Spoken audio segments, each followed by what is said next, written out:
చాలా ఎక్సైటింగ్ ఉంది. వచ్చేసింది.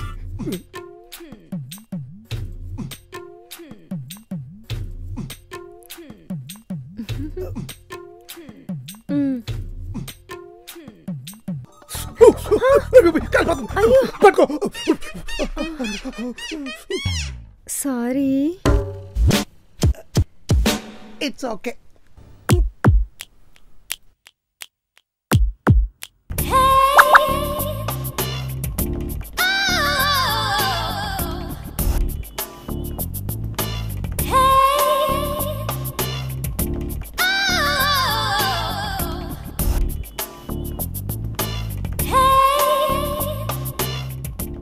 ఏంటి అలా చూస్తున్నారు?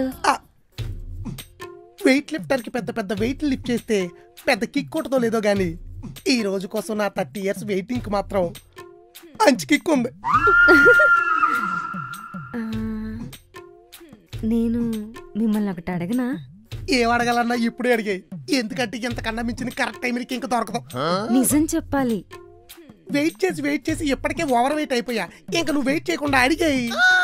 మీ పాస్ట్ లో ఏదైనా లవ్ స్టోరీ ఉందా? ఏం అడగకూడదు, అదే అడిగింది. అస్సలు దొరకకూడదు. లవ్ స్టోరీయా? ఎప్పటికీ మనం స్టిల్ సింగిల్ తెలుసా? ఫీల్ అయితే ఎక్కడ లవ్ లో పడిపోతానని లవ్ స్టోరీ ఉన్న సినిమాలు కూడా చూడలేదు. నాకు 2 లవ్ స్టోరీలు ఉన్నాయి. ఎస్, భార్యాభర్తల మధ్య దాపరికాలు ఉండకూడదని నిజం చెప్పేస్తున్నా. 2. ఫస్ట్ వాడు hair style Hari.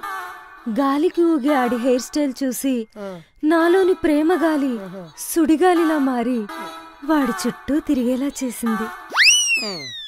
Body below average అయినా గాని వాడి హెయిర్ స్టైల్ కి మాత్రం సూపర్ హిట్ టాక్ ఉండేది. అంతే, పడిపోయా. కానీ హరిగాడు ఎప్పుడు వాళ్ళ ఇంటికి తీసుకెళ్ళమన్నా అస్సలు తీసుకెళ్లేవాడు కాదు. పెట్రోల్ రేట్లు ఎంత పెరిగినా కూడా బయటే బండి మీద తిప్పేవాడు. ఒకరోజు సర్ప్రైజ్ చేద్దామని వాడికి ఇష్టమైన వంట చేసి ఇంటికెళ్ళా. ఓపెన్ చేసిన డోర్ లోంచి తిన్నగా ఉన్న గోడని చూస్తే దానికి కొట్టున్న మేక్కి ఒకటి తగిలించుంది. దాన్ని చూసి సర్ప్రైజ్ అయ్యా. వాడు రోజు పెట్టుకొచ్చి విగ్గు వాష్ చేసి మేక్ తగిలిచ్చాడు గాలి కారిద్దని. అంటే నీ ప్రేమ గాలికి ఊగిన జుట్టు విగ్గా? వాడి బట్టతల విషయం బట్ట బయలయ్యేసరికి బ్రేకప్ చెప్పేసి బయటకు వచ్చేసా. మంచి పని చేసావు. మరి వండి తీసుకెళ్ళిన ఫుడ్ ఏం చేసా? కుక్కలకు పెట్టేశా. ఓహో, మరి సెకండ్? అప్పట్లో మనం ఎన్టీఆర్ ఫ్యాన్. కరెంటు వైర్ కూడా నాలాగే సన్నగా ఉంటది, కానీ టచ్ చేస్తేనే దానమ్మ షాకు సాలిడ్ గా ఉంటది. ఈ డైలాగ్ విని ఈసారి లవ్ చేస్తే సన్నగా ఎన్టీఆర్ లా ఉండేవాడిని లవ్ చేయాలని ఫిక్స్ అయిపోయా. నీకు ఎవడో ఒకరిని లవ్ చేయడం తప్ప ఏరే పని లేదా? అప్పట్లో ఉండేది కాదు. అదే టైం ఎన్టీఆర్ సినిమాలో నా పక్క సీట్లో తగిలాడు స్లిమ్సన్. స్లిమ్సన్నా? జిమ్సన్ విన్నాను గాని ఈ స్లిమ్సన్ ఏంటి? ఎస్, స్లిమ్సన్నే. వాడు కరెంటు తీగలాగా సన్నగా ఉండేవాడు, పైగా ఎన్టీఆర్ ఫ్యాను. జాతకాలు కలవకపోయినా ఎన్టీఆర్ కలిపాడని లవ్ చేసేసా. ముందు వాడికి ఎలాగో వండి పెట్టలేదు కదా, వీడికైనా వండి పెడదామని రోజుకో వెరైటీ చేసి వాడుండే చోటికి పార్సిల్ పంపేదాన్ని. హోమ్ డెలివరీ కూడా ఉందేటి? అయినా నీకు వండి పెట్టి మాయరోగం ఏంటే? అది మాయరోగం కాదు, నా వీక్నెస్. నా వంట వల్ల వాడి ఒంటి వల్ల కానీ ఊసరవెల్లి సినిమాలో ఎన్టీఆర్ లాగా ఊసలా ఉండే స్లిమ్సన్ కాస్త రాకీ సినిమాలో ఎన్టీఆర్ లాగా లావుగా అయిపోయాడు. మరి అవడేంటి కార్తీక దీపంలో వంటలాగా రోజుకో వెరైటీ వండేటట్టుంటే? ఒకే బైక్ మీద షికార్లు కొట్టి మేము వాడి సీటు వల్ల బైక్ సీట్ సరిపోక ఎక్కడికి వెళ్లాల్సి వచ్చినా 2 బైక్స్ మీద వెళ్లాల్సి వచ్చేది. పెట్రోల్ రేట్లు పెరిగిపోవటం వల్ల బైక్ మీద ఎఫర్ట్ చేయలేక వాడిని అవాయిడ్ చేశా.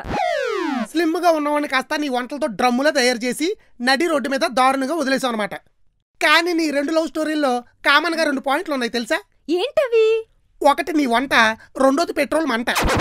ఎస్, నేను నిజాయితీగా నా లవ్ స్టోరీలన్నీ చెప్పేశాను.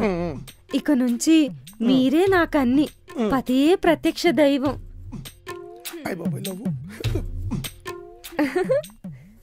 ఇప్పుడు చెప్పండి, నిజంగా మీకే లవ్ స్టోరీ లేదా?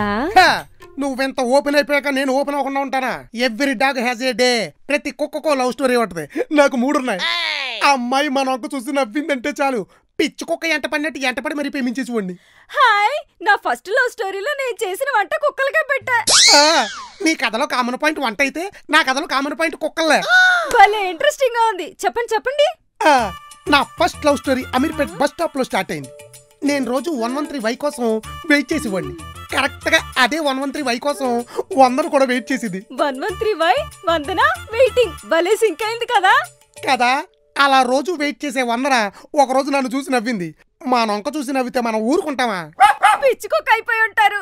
మామూలుగా కాదు. 113Y వయ్య లగడి కప్పుల నుండి ఒప్పలెళ్ళే లోపు చూపులతో గొచ్చి చంపకే మేరే ఆయ్ అదో పాట వేసుకుని పాపం లైన్ లో పెట్టేశా.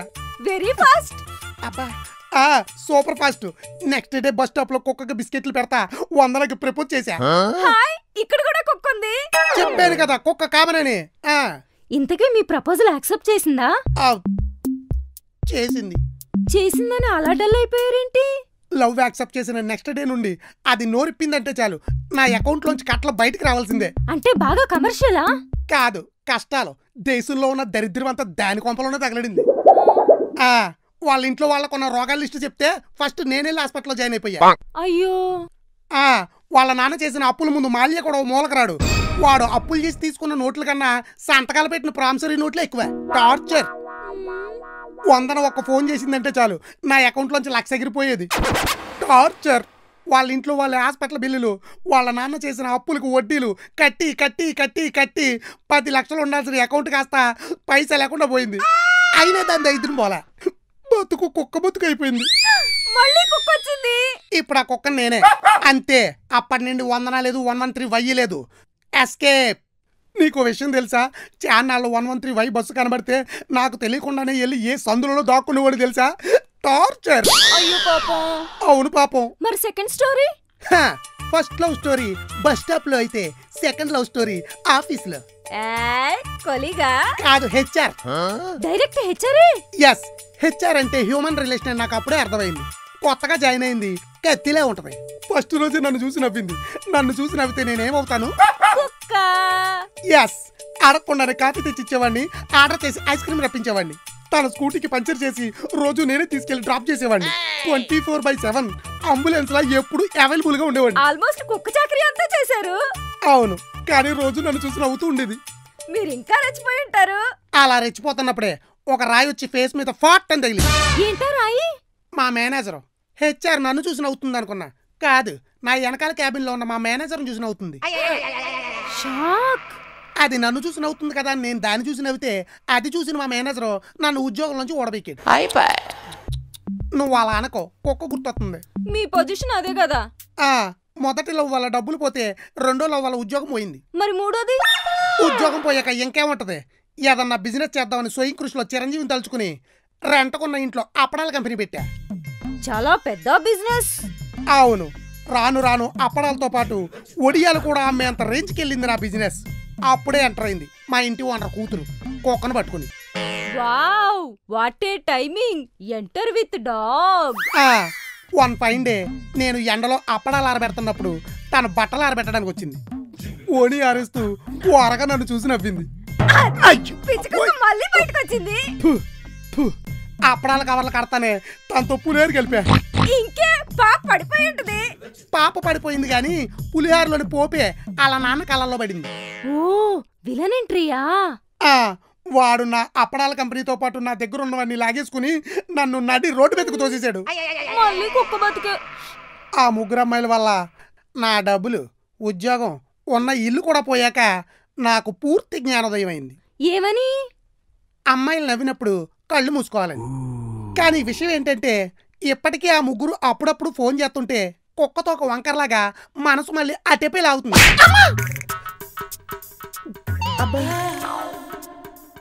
ఇప్పుడు నువ్వు నన్ను ఏమన్నా కొట్టేవా? ఎస్. నొప్పి వచ్చేస్తుంది. ఎందుకు కొట్టావు? 3 లవ్ స్టోరీలు ఉన్నందుకు. నీకు కూడా 2 ఉన్నాయి కదా. నాకేం లవ్ స్టోరీ లేవు. నీ లవ్ స్టోరీలు బయటికి లాగటానికే నాకు లవ్ స్టోరీలు ఉన్నాయని చెప్పాను. అయ్యో బాబోయ్ తొండే, ఇదంతా మోసం. అబ్బా, పెళ్లి చూపుల్లో ఏ లవ్ స్టోరీ లేదని చెప్పి 3 లవ్ స్టోరీలు నడపలేదు.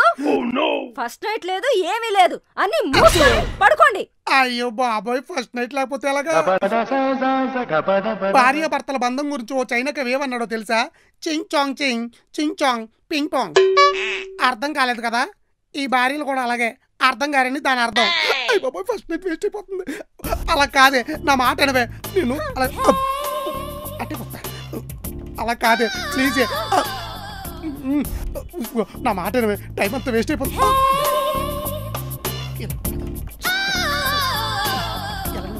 నీ కాలు పట్టుకుంటాను, నా మాట అనవే. చాన్నాళ్ళ నుంచి వెయిటింగ్, ప్లీజే. ఫస్ట్ నైట్ స్పాయిల్ చేయకే, ముహూర్తం దాటిపోద్దే. సరే, పాస్ట్ ఈస్ పాస్ట్, కానీ మళ్ళీ పాస్ట్ స్టోరీలు రివైండ్ అయ్యాయో అసలు అవ్వవు. మన ఫస్ట్ నైట్ రోజునే గొడవ జరిగింది కాబట్టి నేను ఒకటి చెప్తా.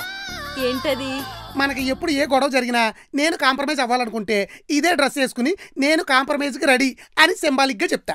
అప్పుడు నువ్వు కూడా ఈగోకి వెళ్లకుండా ఇదే శారీ కట్టుకుని కాంప్రమైజ్ అయిపోవాలి. ఒకవేళ నువ్వు ముందు కట్టుకున్నా నేను ఇదే డ్రెస్ వేసుకుని కాంప్రమైజ్ అయిపోతా. ఈ డీల్ నీకు ఓకే అనుకుంటే షేక్ హ్యాండ్ ఇవ్వు. ఇంకా స్టార్ట్ చేద్దామా? సో ఇప్పుడు నేను కాంప్రమైజ్ కాబట్టి ఈ సారీ కట్టుకుంటాను.